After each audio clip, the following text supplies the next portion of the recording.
And we're back. So, where we last left off, we were talking about the geography lesson that pops up in the middle of nowhere. But let's go forward from 210 to 221 and 222, which is the creation of Eve. Now, if you remember last time, I spoke about 3 different words for creation. We used the word bara, asa, and yotzer. So, bara and asa are directly connected to the creation story when Hashem creates the earth or separates things. Whereas the first time we see the word yotzer, it's in direct relation to the earth, because that's the word that is used when the ground brings forth vegetation and plants. So Adam, the name Adam, human, and Adama, earth. So what comes from the earth is Yotze. And Adam, who came from the Adama, is Yotze. Is it Leatzer? No, I can't remember the root word right now. But so when we come to the creation of Eve, what happens then? Is the word that is used, is it livro, like bara, or asa, or yotze, leatze, yatsa? No, nothing. It's lakach, which means to take or to pick something. So she is taken from Adam, who's taken from the earth. And it's repetition here. It's repetition. Where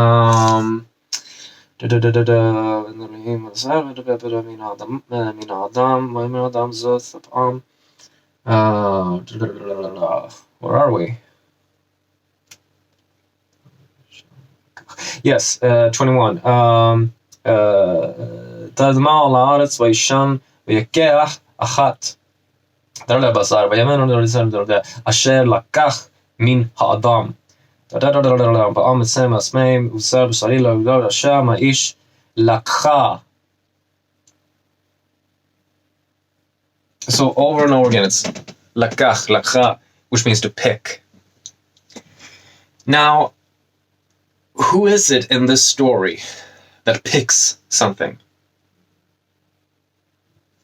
Who could that be?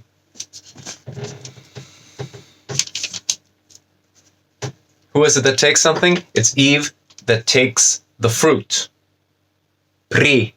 Once again, like I said, the word pri, the word fruit, just like the word seed and vegetation, it just comes over and over and over and over again. And also, the term trees and plants that are good for food and pleasing to the eye, which is some of the words that are used in the creation story, which comes back here in the story of Adam and Eve and the serpent and the tree. And when she takes the fruit, what's the verb? Vatikach. And she took. So she is taken from Adam, or picked from Adam. And also, it's important to that the word that is used when it comes to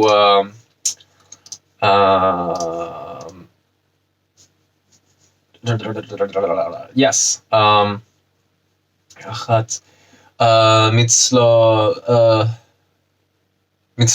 mitzlaotam, which many times is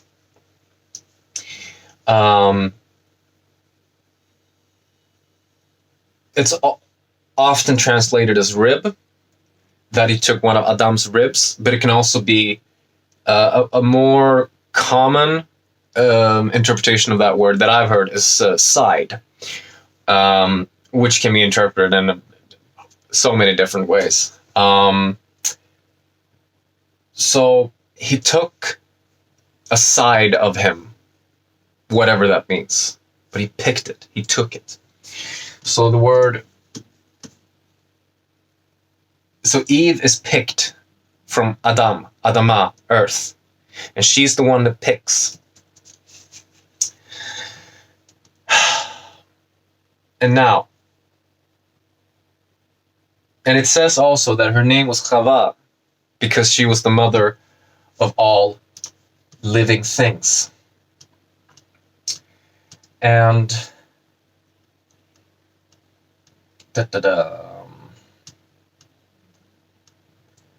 can't remember where it says that. Yeah, the human name is wife Eve because she was the mother of all living.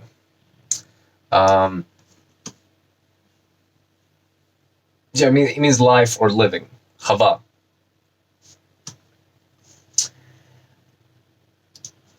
And now, in 4:1,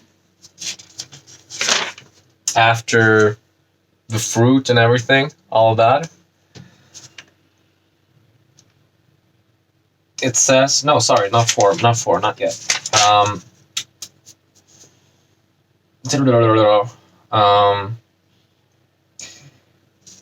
And the curse that the snake will lose its legs, and the woman, and yeah, and he will try to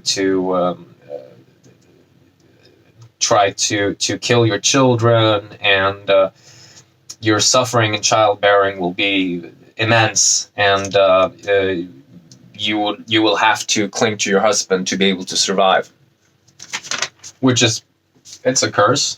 And to Adam, it says, now I'm not going to take the Hebrew now, I'll only take the English. Because you listened to the voice of your wife and ate of the tree about which I commanded you, saying, you shall not eat of it, cursed is the ground because of you. Through suffering shall you eat it.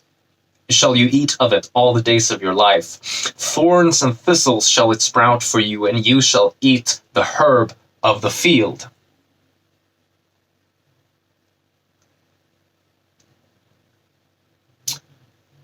By the sweat of your brow shall you eat bread until you return to the ground from which you are taken, for you are dust, and to dust you will return.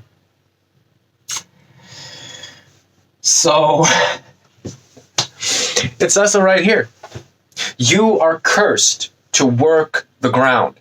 You are cursed to by the sweat of your brow, to kill yourself with hard work just to be able to live. And if you look at the situation, the living situation, when it comes to everything from general human health, especially dental health, what happened when we became farmers? All of a sudden, our diet was based on grains and cereal. It was carbohydrate based. I mean, think about it. Bread and porridge has been the staple of every agricultural society ever. Whereas hunter-gatherers had way more of a varied diet. Not only that, as a hunter-gatherer, you don't need to spend nearly as much time working. So in many ways, if a hunter-gatherer lifestyle is possible, it is always to be preferred over a agricultural lifestyle. You can see that in our archaeology. You can see that as soon as people became agricultural, all of a sudden you see all these, how their muscles and how their bones are just damaged. Women and men, and young and old, like everyone, you needed all muscles. And you still, like, in poor places where you still, like, it's subsistence farming, where you farm just to survive, you need all of the muscles. And as a hunter-gatherer, you might work 6 or 7 hours a day, tops, perhaps, when it comes to back-breaking physical labor, like actively going out and foraging or being out hunting. Usually, you won't be doing that non-stop for more than maybe 5 or 6 hours, perhaps. Whereas if you're a farmer, if you can get away with working 10 hours, back-breaking hard labor, if you can get away with just working 10 hours in one day, you were freaking lucky. Let me tell you that. You were lucky. And there are a lot of evidence to say that this was not something that humanity did out of comfort, but out of necessity. And our lives just became way worse. Not only that, it said earlier, I give you all the green plants for food, etc., etc. Also, I want to add to the fact that there are a lot of more details that I could add that I'm choosing to ignore right now. And what's interesting is that you had the green plants, the seeds, and then you had siach, the shrubs of the field, which I choose to interpret it as cereal or grains of some sort. And also earlier,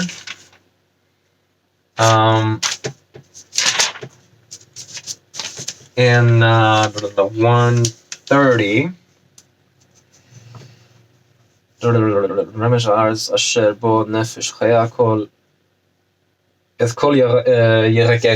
yes. So earlier you've heard the word deshe and esav, and then siach, and in 130,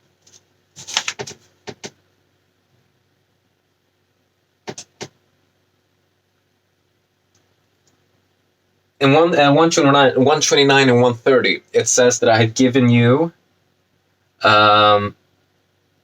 grasses and fruits with seeds, and then to the animals I've given grasses, not grasses with seeds, just grasses. Isav. And that's the word that is used here as well. Thorns and thistles shall it sprout for you, and you shall eat the herb of the field. So it's not the deshe of the field, it's not the siach of the field that we heard earlier, but it's the isav of the field. By the sweat of your brow shall you eat bread until you return to the ground. So you shall eat the herb of the field, the grains. And once again here you have esav, which could be interpreted as grains, and siach, which could be, it's hard. Siach seems to be a complicated word, since you have two very, very different translations of that single word in two different translations, the Stone edition and the JPS Tanakh. JPS and Sepharia has shrub, and this one has tree as siach. But anyway, she was the mother of all things. And yeah, there are many more things here I want to go into, but no, I'm not going to.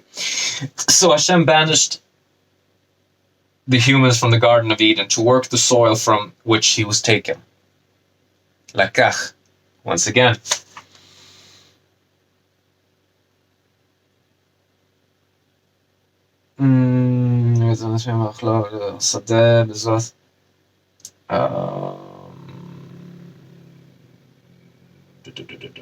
Yeah, never mind. So, what happens next? Eve, Chava, the mother of all living things, gives birth to the first human being that's actually born. And she says, Chava ishto, v'tahar, v'tered et Kain, v'tomer, kaniti ish et Adonai. She conceived and bore Cain, saying, I have acquired a man with Hashem. So why is this important? I have acquired. She hasn't received a son. A life hasn't been added. The word here is acquire. And the name Kain is related to the word liknot, which means to buy or to acquire something. So this implicates something about Kain. Because of all the names, especially when in the early, in the first two books, Genesis and Exodus, names, personal names, are extremely important. Someone's name tells you a lot about their personality. And I'm not going to go into examples right now, but we can take for granted that his name says something about him, or about what he will do, or aspects of his personality that somehow either define him or define what's going to happen. So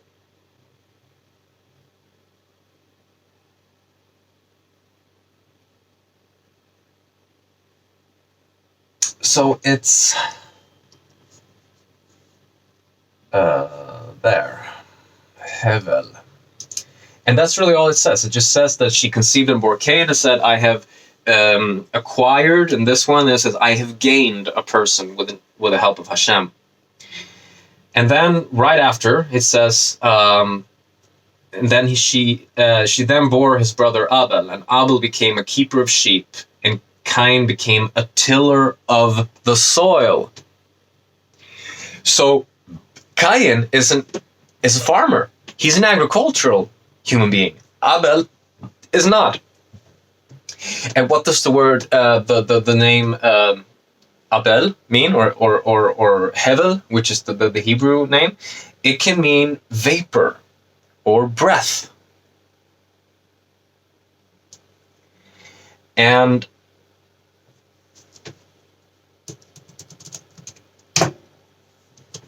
then it says also that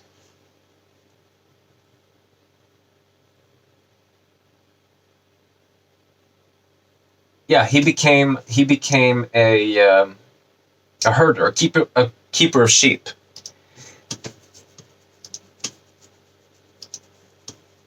So his name means breath or vapor. And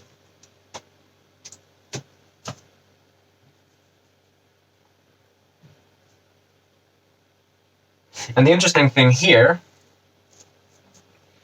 is that why is herding sheep? Why is keeping livestock? Why is that important? Who kept livestock? Abraham, Yitzchak, Yaakov, Moses, David. All throughout our history, many of our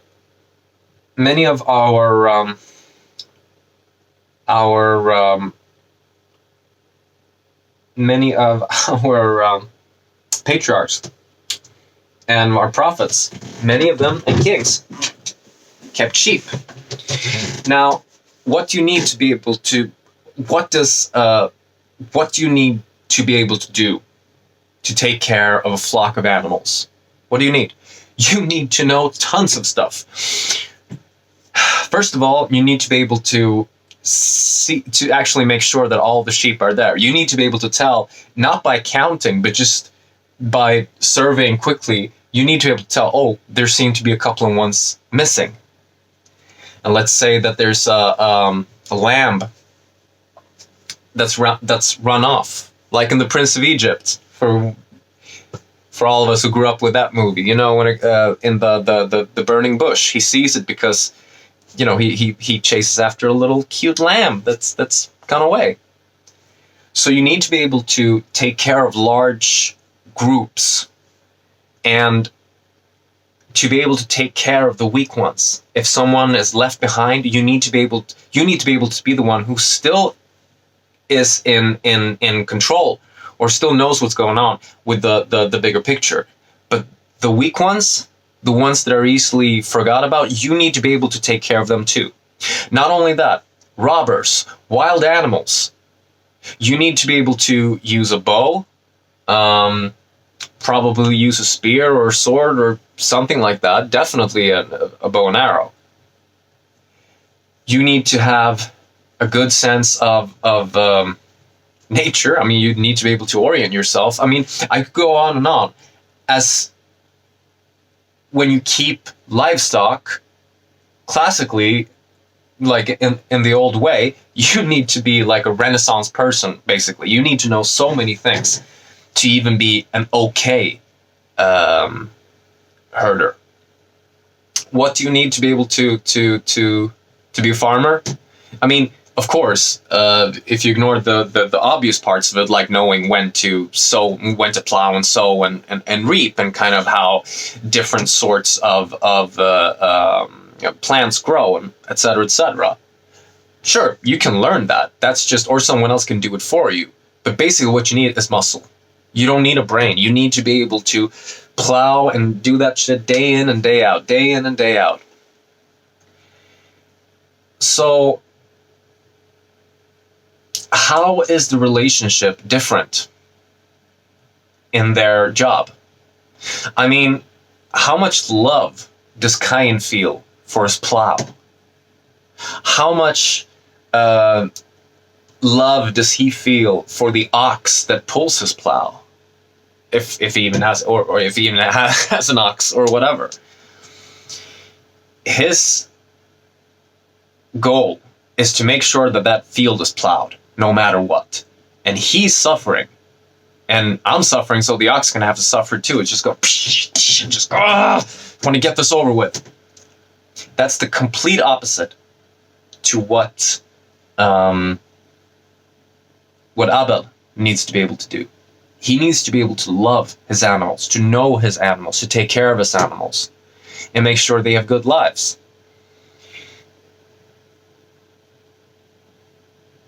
And that also reflects in their personalities.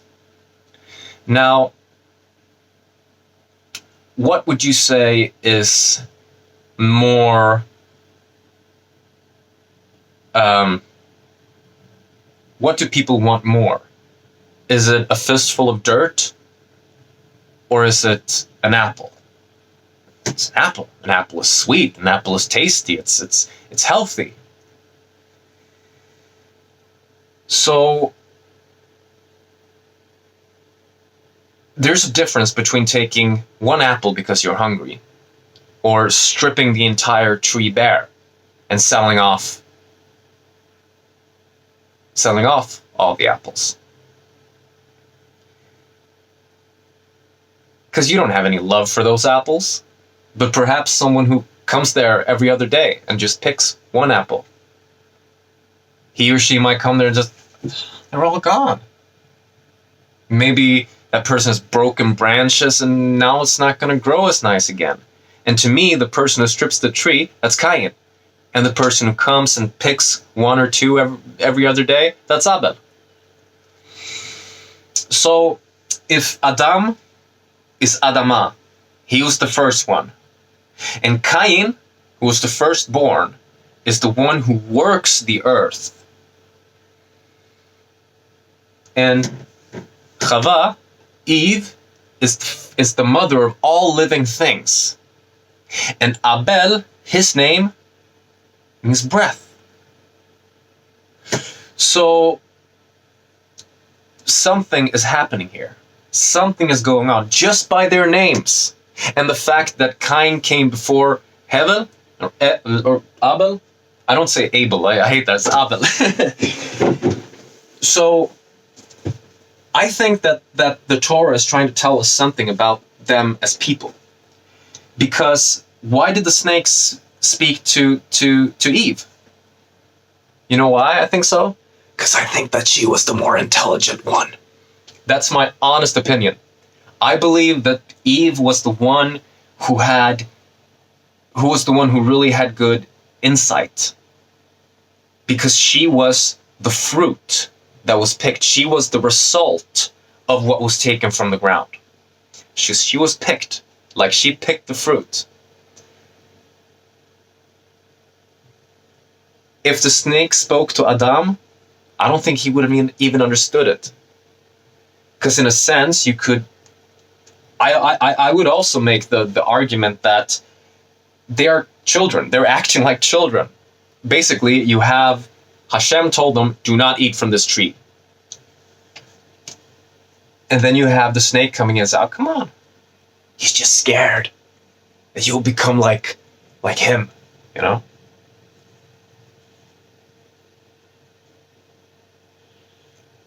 And yeah, I'm not going to go into too much detail in that story as well. But what happens when he's confronted? Adam immediately points the blame to Eve. And Eve points the blame to the snake. Not one of them says, I didn't understand. Well, I knew that I shouldn't have done it, or I did it for this reason or that reason. No, it's not my fault. It's not my fault. I did it, but it's not my fault. It was her. It was her.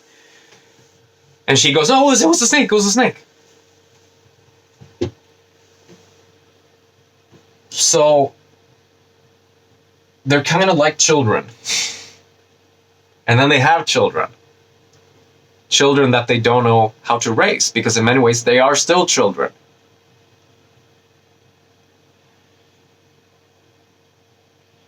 And what is it that has seeds? What grows from the ground grows from seeds. And what grows from the bush or from the tree that is picked, it's full. It's sweet, it's perfected, and it has seeds. And who has seeds? Men have seeds within us. Who have seeds? Women. Women have seeds within them. So, something is happening here. I feel as if I say this every 5 minutes, but something is happening here. A lot of things are going on within this text. Now, so if Adam is the simpler one, the root, so to say, and Chava, Eve, is kind of the fruit, then somehow this can be reflected in Kain and Abel as well. So Kain, liknot, to buy, to acquire. What does this say about him? Well, what happens next is the sacrifice. And who is it that takes initiative for the sacrifice? It's Kain.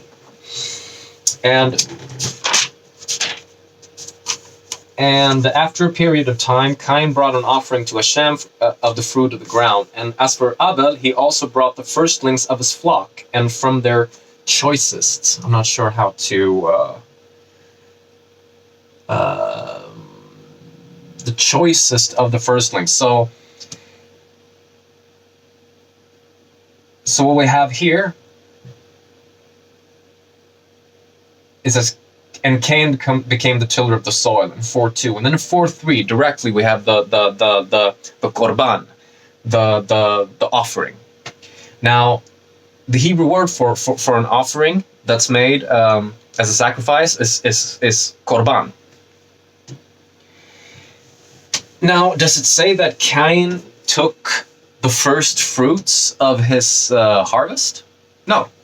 Does it say that he made a presentation that was really beautiful? No. Does it say that he did anything in any special way or for any certain reason? No. It just says that eventually he brought an offering to Hashem from the fruit of the soil. He brought an offering from his harvest. Now that's all we know. If we look to Jewish law and like, for example, sacrificing a lamb, for example, it has to be perfect in many different ways. It has to be like, it can't be hurt in any way, for example. So, and the same thing goes for like libation offerings and different things. Like, things have to happen in a certain order, and you can't just like take a bunch of different things that you're supposed to offer and just like throw it away. So let's say he might have just taken like oats and wheat and flax and just like kind of, here it is. Here's some stuff. Now give me some stuff. Because Kain, liknot, to buy, to acquire. He sees this as a transaction. I give you this, you give me that. Khalas. No, that's not how it works. Why? Because the word korban is directly related to the word karov, or karob, which means near, to come close, to meet. Not to meet, but to come close. To draw near. So the word for offering is directly related to the word that means closeness and like intimate closeness. So just as the Torah, when the Torah repeats things and when the Torah makes sure to mention certain things, it's very important. And this is a case where it's very important what the Torah chooses to leave out. And what does Abel do? He brings the most perfect of his flock. He obviously makes an effort here. He obviously does his best and obviously sees this as a way of connecting to the higher power, connecting to Hashem. And it also says so that Hashem paid heed to his offering. So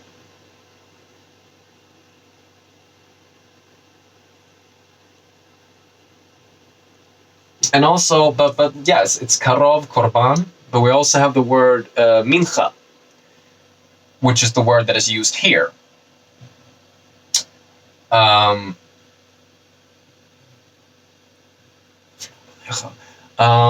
it means a gift or a present or a tribute. A gift, a present, or a tribute. Not payment. Not, I scratch your back, you scratch mine. It's something way deeper than this. So you have mincha and karov. Mincha is gift, present, tribute. And karov is closeness. So obviously there was something that Kain did incorrectly. And that's what I think happened here. That he didn't do his best. He didn't treat this as a meeting. He treated this as a transaction, which is directly connected to his personal name. And same thing with hevel, breath or vapor. I'm not completely sure how to interpret that name. But Chava, Eve, was the mother of all living things. And the first person ever was formed from the ground. And the first person that is born works with the ground. And the second person that is born, his name is directly connected to living, to life. And this person, breath, living, life, who is he? He is the first person to die. He is the first person to die.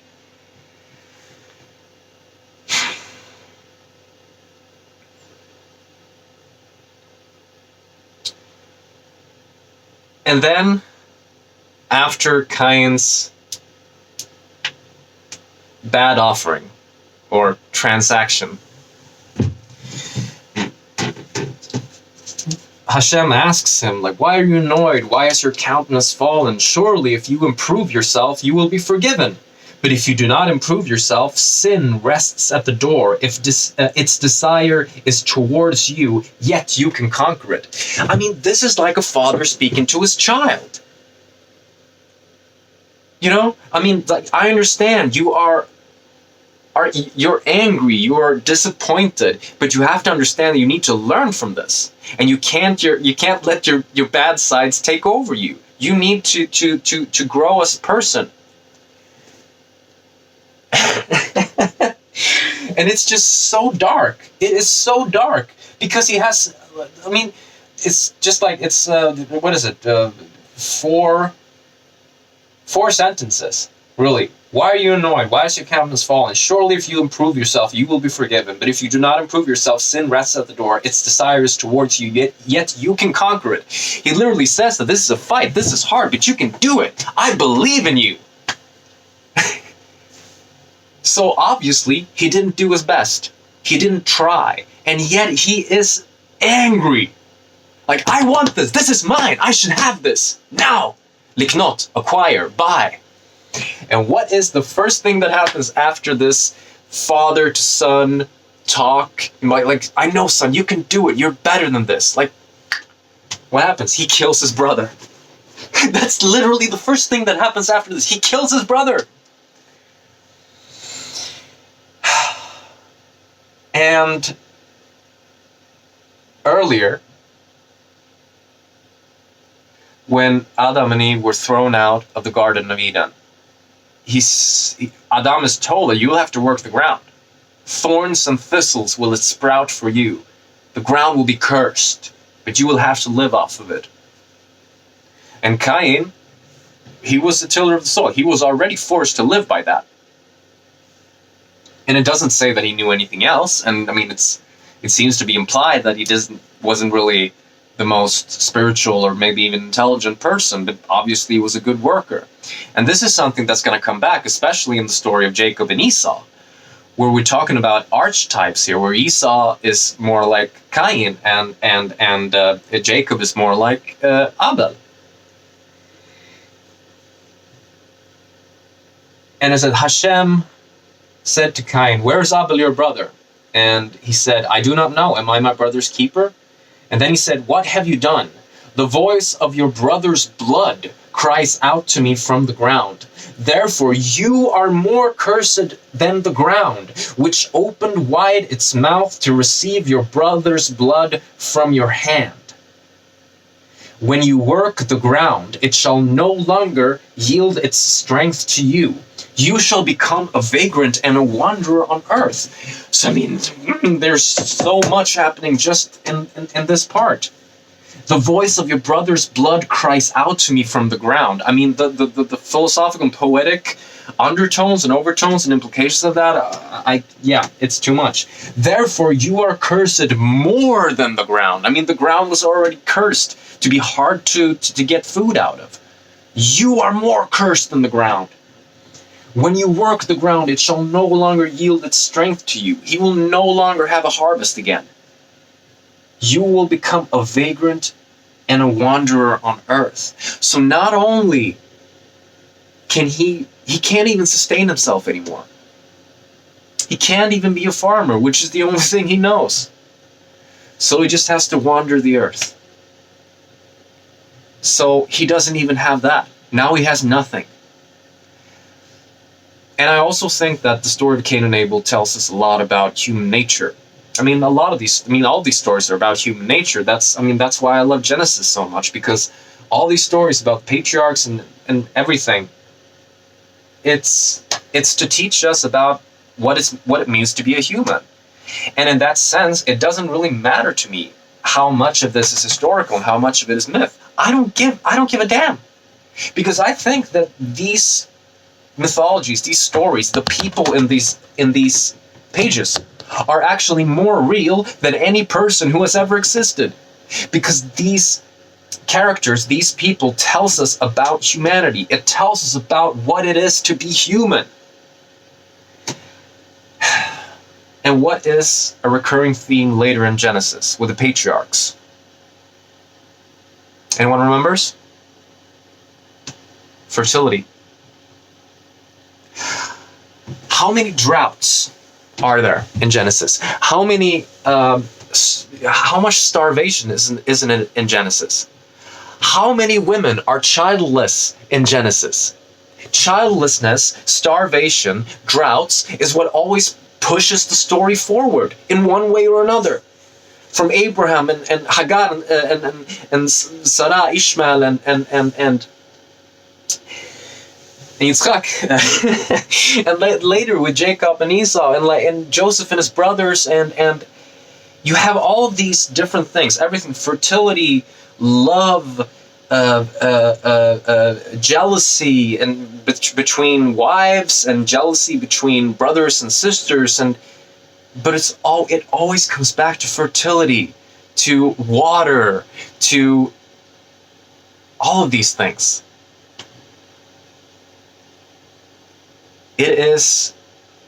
These are the things that always pushes the stories forward. And what happens in many other parts in Exodus, in Genesis, I mean? Well, the patriarchs they all keep livestock. And basically, more or less every time they come to a city, something bad happens. Whether that be Shechem, or if it's Sodom and Gomorrah, or whatever. Anytime they reach a city, things don't end well.